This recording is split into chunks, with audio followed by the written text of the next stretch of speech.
السلام علیکم دوستو، آپ فرض کریں کہ آپ کا ایک دوست ہے جو برسوں سے آپ کے ساتھ ہے اور وہ ہر روز آپ کو کھانا کھلاتا ہے۔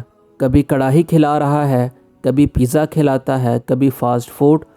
ہر روز مختلف اقسام اور مختلف انواع کے کھانے وہ آپ کو کھلاتا ہے۔ لیکن ایک دن آپ کا وہی دوست آپ سے کھانے کا مطالبہ کرتا ہے اور کہتا ہے کہ آج تم مجھے کچھ کھلاؤ۔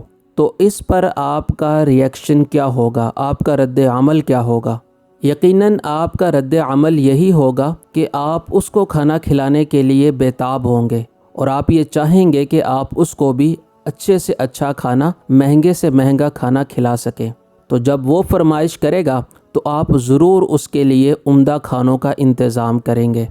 دوستو، اللہ تعالیٰ کا معاملہ بھی ہمارے ساتھ اسی طرح کا ہے۔ اللہ تعالیٰ نے ہمیں پیدا کیا اور ہمیں پیدائش سے لے کر اب تک کھلا رہا ہے اور مسلسل کھلاتا جا رہا ہے، لیکن اب اللہ تعالیٰ کا ہم سے یہ مطالبہ ہے کہ اب تم مجھے کھلاؤ پلاؤ۔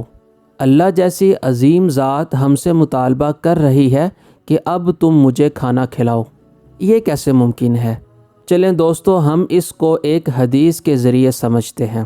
صحیح مسلم کی روایت ہے، حضرت ابو ہریرہ رضی اللہ عنہ روایت کرتے ہیں کہ حضور صلی اللہ علیہ وسلم نے فرمایا، قیامت کے دن اللہ تعالیٰ فرمائیں گے، یا ابن آدم مرضت فلم تعودنی، اے آدم کے بیٹے، میں بیمار ہوا، تو نے میری بیمار پرسی نہیں کی، میری عیادت نہیں کی۔ تو وہ شخص کہے گا، یا ربی کیف اعودک وانت رب العالمین، کہ اے میرے پروردگار، میں تیری بیمار پرسی کیسے کر سکتا تھا، تو رب العالمین ہے۔ تو اس پر اللہ تعالیٰ فرمائیں گے، اما علمت ان عبدی فلانا مرض فلم تعودہ، اما علمت انک لو عدتہ لوجدتنی عندہ، کیا تو یہ نہیں جانتا تھا کہ میرا فلاں بندہ بیمار ہوا اور تو نے اس کی بیمار پرسی نہیں کی؟ کیا تو یہ نہیں جانتا تھا کہ اگر تو اس کی بیمار پرسی کرتا تو مجھے اس کے پاس پاتا؟ پھر اس کے بعد اللہ تعالیٰ فرمائیں گے، یا ابن آدم استطعمتک فلم تطعمنی، اے آدم کے بیٹے، میں نے تجھ سے کھانا مانگا تو نے مجھے کھانا نہیں کھلایا۔ وہ شخص کہے گا، یا ربی کیف اطعمک وانت رب العالمین، کہ اے میرے پروردگار، میں آپ کو کھانا کیسے کھلا سکتا تھا، آپ تو رب العالمین ہیں۔ اس پر اللہ تعالیٰ فرمائیں گے، اما علمت انہ استطعمک عبدی فلان فلم تطعمہ، اما علمت انک لو اطعمتہ لوجدت ذلک عندی، کیا تو یہ نہیں جانتا کہ میرے فلاں بندے نے تجھ سے کھانا مانگا تو نے اسے کھانا نہیں کھلایا؟ کیا تو یہ نہیں جانتا کہ اگر تو اسے کھانا کھلاتا تو مجھے وہاں پر پاتا؟ پھر اس کے بعد اللہ تعالیٰ تیسرا سوال کریں گے، یا ابن آدم استسقیتک فلم تسقنی، اے آدم کے بیٹے، میں نے تجھ سے پانی مانگا تو نے مجھے پانی نہیں پلایا۔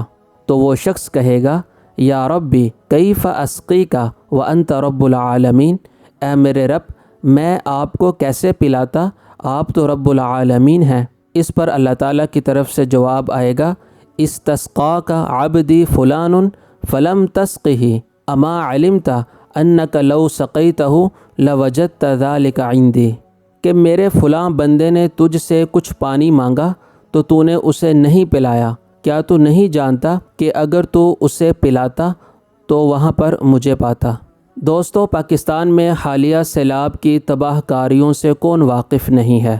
اب اللہ تعالیٰ کے یہ مطالبات ہماری طرف متوجہ ہیں اور اب موقع ہے کہ ہم اس ذات کی خدمت کریں جو ہمیشہ سے ہمیں کھلا پلا رہی ہے، یعنی ان مصیبت زدہ بندوں کو کھانا کھلانا اور ان کی خدمت کرنا ایسا ہی ہے کہ جیسا ہم اللہ تعالیٰ کی خدمت کر رہے ہیں اور ہم اللہ کو کھلا پلا رہے ہیں۔ اس حدیث میں اللہ تعالیٰ نے اپنے بندوں سے اپنی محبت اور اپنے تعلق کا اظہار کیا ہے اور دوسرے لوگوں کو متنبہ اور خبردار کیا ہے کہ اگر کوئی انسان مصیبت میں ہے یا بھوکا ہے، پیاسا ہے، تو دوسرے لوگوں کو اس سے بے خبر اور لا تعلق نہیں رہنا چاہیے، ورنہ روز قیامت اسی کوتاہی کے بارے میں سوال ہوگا۔ پاکستان میں سیلاب کی وجہ سے کیا کیا تباہ کاریاں ہوئیں اور کیا کیا نقصانات ہوئے اور کیا کیا مصیبتیں آئیں، یہ داستان بڑی سنسنی خیز اور بڑی دردناک ہے۔ ایک رپورٹ کے مطابق ابھی تک ہلاک ہونے والوں کی تعداد 1200 کے قریب ہے اور زخمیوں کی تعداد 4000 کے قریب ہے۔ 7.5 لاکھ مویشی سیلاب میں بہہ کر ہلاک ہو گئے ہیں اور جو لوگ بے گھر ہوئے ان کی تعداد 3 کروڑ سے بھی اوپر ہے۔ یہ 3 کروڑ لوگ صرف بے گھر نہیں ہوئے، ان کی معیشت بھی تباہ ہو گئی اور ان کے پاس کھانے پینے کو بھی کچھ نہیں ہے، اور یہ لوگ مختلف طرح کے امراض میں مبتلا ہیں اور بھوک اور پیاس سے پریشان امداد کے منتظر ہیں۔ ایک رپورٹ کے مطابق اس سیلاب سے متاثر ہونے والی خواتین میں 45,000 خواتین حاملہ ہیں جن کا کوئی پرسان حال نہیں۔ یہ صرف 2-3 رپورٹس آپ کے سامنے رکھی گئی ہیں، حقیقت میں لوگ کن پریشانیوں میں مبتلا ہیں اور ان پر کیا گزر رہی ہے اس کا ہم اندازہ بھی نہیں لگا سکتے۔ اس وقت سب سے بڑی عبادت اور اللہ کا سب سے بڑا حکم یہی ہے کہ ہم اپنے ان بھائیوں اور ماؤں بہنوں کی مدد کریں، اور جو شخص جس شکل میں بھی مدد کر سکتا ہے وہ کرے، چاہے وہ مال کے ذریعے مدد کرے یا جسمانی طور پر کرے یا کسی اور ذریعے سے، وہ ضرور مدد کرے۔ یہ اللہ تعالیٰ کی بخشش کو حاصل کرنے کا بہت بڑا ذریعہ ہے۔